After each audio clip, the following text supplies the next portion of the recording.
That's going to be upwards of $70 million for Kelowna in 1 week. The city's still growing. People are still moving here. We're still issuing building permits, development permits. We're seeing our business licenses increase. It's moving in the right direction. It's just at a slower pace than people were accustomed to. In my 20 odd years here, I find that Kelowna bucks the trend a little bit. We don't see quite the dramatic swings that you see, particularly in real estate, like in, say, Toronto and Vancouver, falling off a cliff. Ours have declined, but not to the same degree. So as a really attractive place that I think is well positioned, hopefully seen as being well run, financially stable, we'll buck that trend a little bit and come out of the other side of this hopefully sooner than others. Our airport's a perfect example of that. Coming out of COVID, our airport was the fastest growing and fastest recovering airport in Canada. Where this year, the airport's going to grow at about 9% passenger traffic. Wow. Our busiest year on record. Our team works really hard on going after new routes. It's not a passive approach that when an airline comes to us, we'll accommodate them. We're out there pounding the pavement, working with the airlines, trying to develop new routes, direct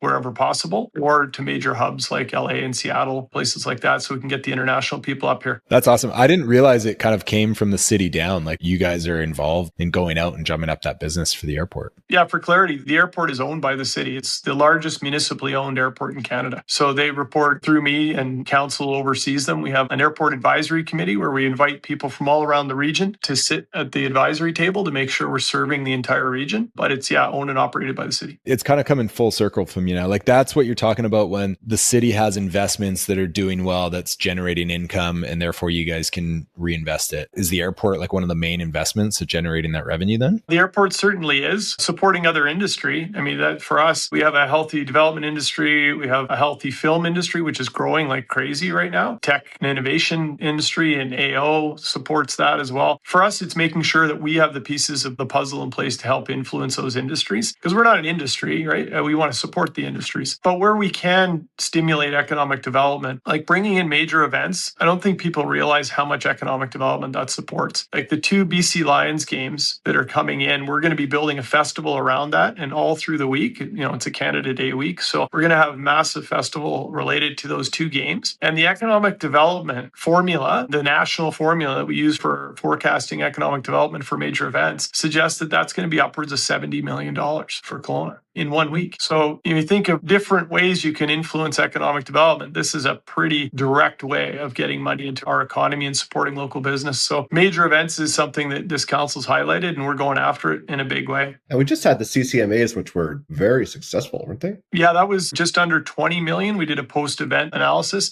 almost $20 million into the economy for that week that they were here.